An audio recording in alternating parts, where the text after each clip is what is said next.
Monsoon सत्र में हंगामा करने के आरोप में राज्यसभा के 12 सांसदों को पूरे शीतकालीन सत्र के लिए निलंबित किया गया। शिवसेना की प्रियंका चतुर्वेदी समेत कांग्रेस के 6 और टीएमसी के 2 सांसद शामिल। राज्यसभा से निलंबित 12 विपक्षी सांसद आज सभापति वेंकैया नायडू से मिलकर खेद प्रकट कर सकते हैं। लिखित में माफीनामा और निलंबन पर पुनर्विचार का अनुरोध करने की संभावना। निलंबन की कार्रवाई पर शिवसेना सांसद प्रियंका चतुर्वेदी बोली, बिना पक्ष जाने निलंबित किया गया। विपक्ष की आवाज दबाने की कोशिश की गई। 12 सांसदों के निलंबन को विपक्ष ने तानाशाही फैसला बताया। आज सुबह 10 बजे विपक्षी दलों की बैठक होगी, आगे की तय होगी रणनीति। शीतकालीन सत्र के पहले दिन संसद के दोनों सदनों से कृषि कानून वापसी का बिल पारित हुआ।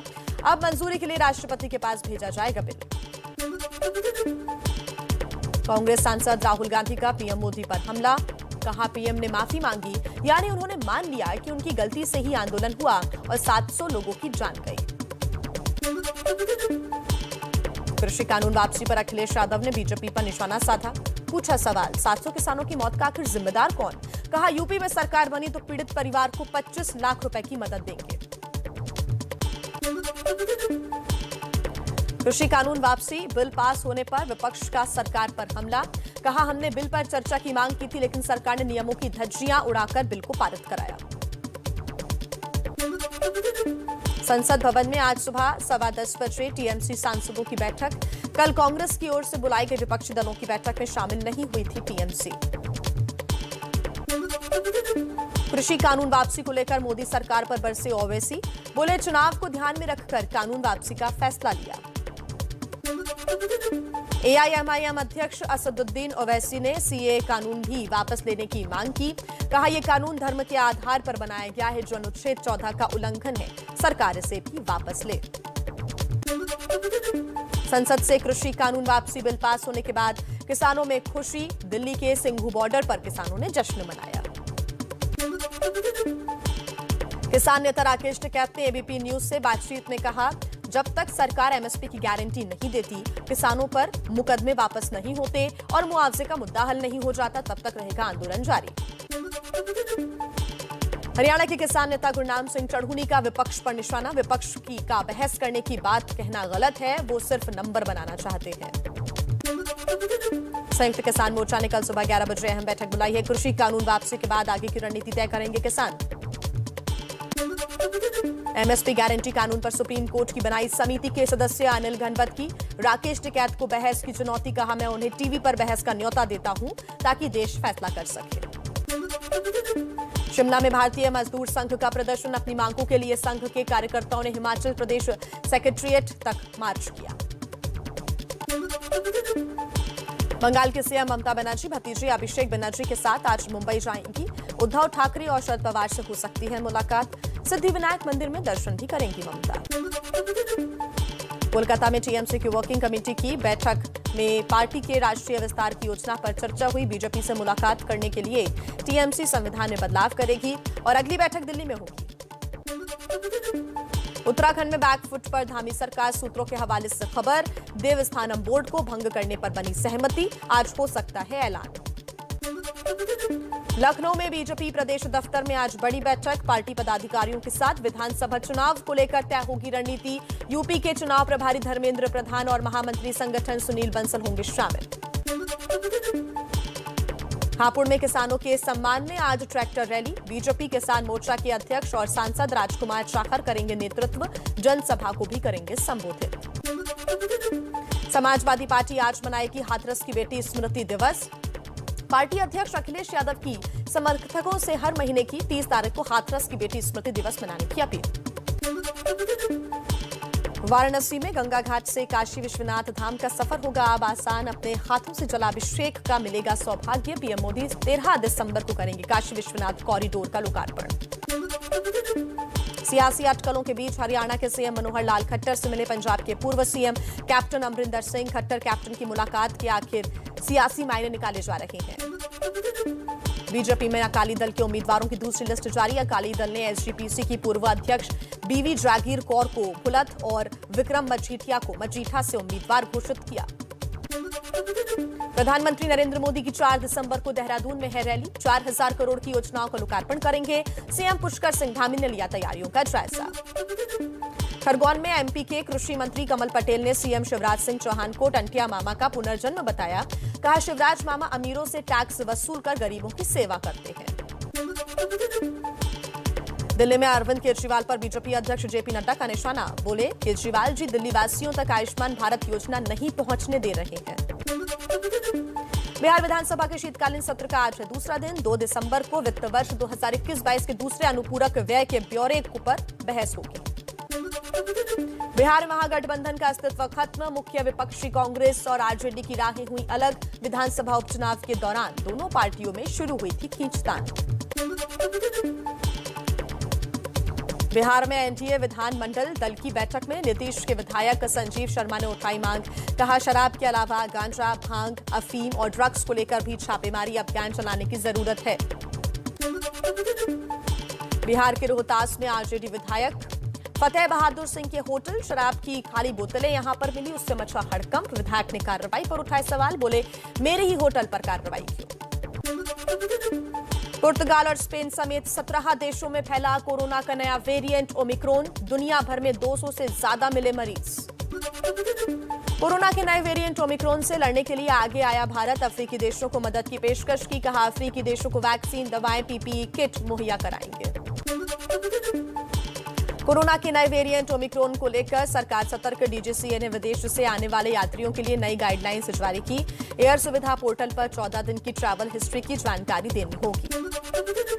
कोरोना के नए वेरिएंट के खतरे को देखते हुए बीएमसी ने विदेश से मुंबई आने वाले लोगों के लिए आरटीपीसीआर टेस्ट कराना किया अनिवार्य। बीएमसी की मेयर किशोरी पेडनेकर ने इंतजामों का जायजा लेते हुए कहा कि अभी ओमिक्रॉन वेरिएंट का कोई केस नहीं है, लेकिन एहतियातन 80 कोविड सेंटर्स बना दिए गए हैं।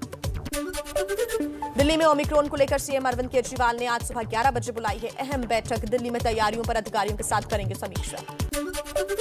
कोरोना वैक्सीन की बूस्टर डोज और एडिशनल डोज पर 2 हफ्ते में बन सकती है नई नीति। कोविड-19 टास्क फोर्स के चेयरमैन डॉक्टर एनके अरोरा ने दी जानकारी। कोरोना के नए वेरिएंट ओमिक्रॉन से सहमा सूरत का हीरा व्यापारी। हीरा व्यापारियों को फ्लाइट्स रुकने से उद्योग पर असर पड़ने का सता रहा है डर। कोरोना के नए वेरिएंट को लेकर प्रधानमंत्री मोदी की अपील। सभी देशवासियों से सावधान और सतर्क रहने को कहा।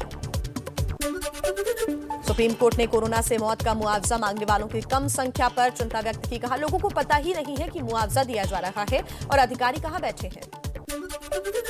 कोरोना पर उत्तराखंड सरकार ने समीक्षा बैठक की। एयरपोर्ट, रेलवे स्टेशन समेत सभी स्थानों पर रैंडम टेस्टिंग के आदेश। सीएम धामी ने कहा, बिल्कुल भी लापरवाही न बरती जाए। कर्नाटक के हासन जिले में एक स्कूल के 13 छात्र कोरोना पॉजिटिव हुए। तेलंगाना के संगारेड्डी जिले में भी 40 छात्र कोरोना संक्रमित। मध्य प्रदेश के ग्वालियर में कोरोना के चलते बंद स्कूल फिर खुल गए हैं। एहतियात के तौर पर स्कूलों में एक बार में सिर्फ 50% छात्रों को ही बुलाया जा रहा है। दिल्ली में आज भी हवा बनी हुई है जहरीली। आज सुबह दिल्ली का औसत एयर क्वालिटी इंडेक्स रहा है 362, जो कि बेहद खराब कैटेगरी में आता है। दिल्ली के गोविंदपुरी इलाके में हुई महिला की हत्या के आरोप में घर में काम करने वाली मेड और उसके पति को गिरफ्तार किया गया। 24 नवंबर को हुई थी हत्या। दिल्ली से सटे नोएडा में 4 दक्षिण अफ्रीकी नागरिकों को ऑनलाइन फ्रॉड के केस में किया गया गिरफ्तार। 4 को क्राइम ब्रांच ने गिरफ्तार किया। दिल्ली में ऑनलाइन प्रतियोगिता परीक्षाओं में नकल के लिए सिस्टम हैक करने वाले गिरोह का पर्दाफाश। 3 आरोपी गिरफ्तार। इस गैंग के जरिए अब तक 200 छात्र फर्जी परीक्षा दे चुके हैं। सिम अचानक बंद और अकाउंट से 10 लाख रुपए गायब। दिल्ली में ऑनलाइन फ्रॉड के सनसनीखेज मामले का खुलासा हुआ। दिल्ली, महाराष्ट्र और बिहार पुलिस की साझा कार्रवाई में 4 शातिर अपराधी गिरफ्तार। मध्य प्रदेश के इंदौर में क्रिप्टो करेंसी एप्लीकेशन के जरिए 6 करोड़ 70 लाख रुपए की ठगी की गई। फर्जी आईडी बनाकर धोखाधड़ी करने वाला सॉफ्टवेयर इंजीनियर गिरफ्तार। झारखंड में दुमका के नक्सल प्रभावित शिकारीपाड़ा से विस्फोटक से भरा पिकअप वैन बरामद। नारियल के बोरे के नीचे रखा था विस्फोटक। जांच में जुटी पुलिस। बिहार के मुजफ्फरपुर के एक निजी अस्पताल में धोखाधड़ी। मोतियाबिंद के ऑपरेशन के बाद 25 लोगों की आंख की रोशनी चली गई। 4 की आंखें निकालनी पड़ी। शिकायत के बाद प्रशासन ने अस्पताल पर जड़ा ताला। मथुरा में दिल्ली आगरा हाईवे पर बड़ा हादसा, ट्रक ने कार और टेम्पो को टक्कर मारी। हादसे में 3 लोगों की मौत, 3 लोग गंभीर रूप से घायल। हादसे के बाद ट्रक चालक मौके से फरार। मुंबई से सटे कल्याण में आरपीएफ जवान ने बचाई महिला यात्री की जान। चलती ट्रेन में चढ़ने की कोशिश कर रही महिला फिसल कर गिर गई, जवान की मुस्तैदी से बची जान। तेलंगाना के वारंगल में क्रिकेट मैच में ऑनलाइन सट्टा लगाने वाले गिरोह का भंडाफोड़ हुआ। 2 आरोपी गिरफ्तार, 2 करोड़ रुपए समेत 7 मोबाइल फोन बरामद। 2016 से कर रहे थे सट्टेबाजी। गुजरात में जूनियर डॉक्टरों की हड़ताल, सैलरी और भत्तों को लेकर डॉक्टर कर रहे हैं मांग।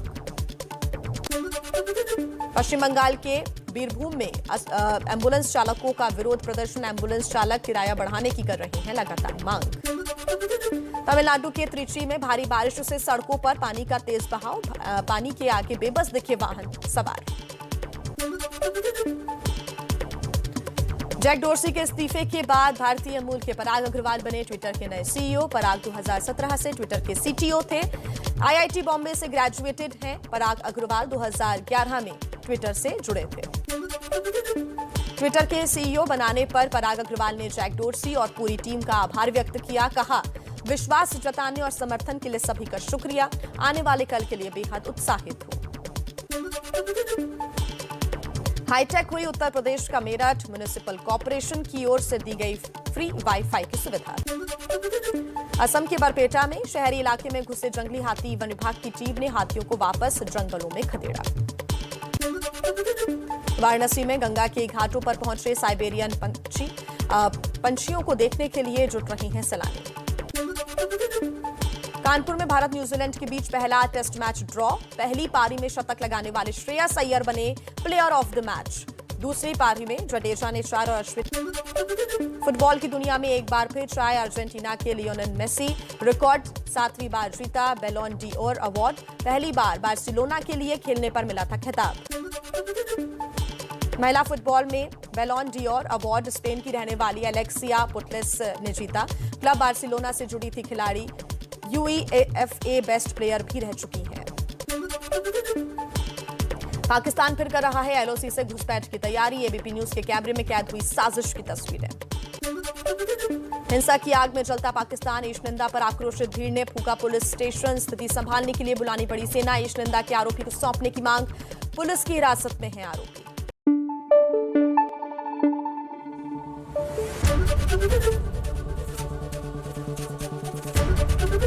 एबीपी न्यूज आपको रखे आगे।